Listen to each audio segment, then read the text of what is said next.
বছরের শেষ দিকে দেশের ফুটবল এসেছে সুখবর। ইংলিশ প্রিমিয়ার লিগে খেলা হামজা চৌধুরী খেলবেন লাল সবুজের জার্সি গায়ে। লম্বা সময় ধরে আন্তর্জাতিক সাফল্যের খোঁজে থাকা দেশের ফুটবল সমর্থকরাও বুনছেন নতুন স্বপ্ন। হামজাকে নিয়ে দীর্ঘ প্রচেষ্টা সফল হওয়ায় উৎসাহিত ফুটবল ফেডারেশনও বাফুফের সভাপতি বলেছেন, হামজার মতো দলের শক্তি বাড়াতে আরও প্রবাসী ফুটবলারের খোঁজে তারা।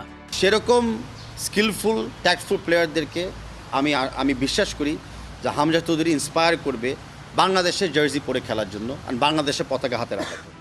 শুধু হামজা নয়, গত কয়েক বছর ধরে বেশ কিছু প্রবাসী ও বংশোদ্ভূত ফুটবলারের সাথে যোগাযোগ করে আসছে বাফুফে, যেখানে সবচেয়ে বেশি শোনা যাচ্ছে শামিত সোমের নাম। কানাডায় জন্ম ও বেড়ে ওঠা শামিতের কানাডা জাতীয় দলে অভিষেক হয়েছে বছর 4 হয়ে গেল। খেলেছেন 2টি প্রীতি ম্যাচ। দীর্ঘদিন যুক্তরাষ্ট্রের মেজর লিগ সকারে খেলা শামিত বর্তমানে কানাডার কাভালরি এফসিতে খেলছেন নিয়মিত। 25 বছরের ওয়ারেন্টিযুক্ত দীর্ঘস্থায়ী দরজা প্রোটেক্টর, আধুনিক ও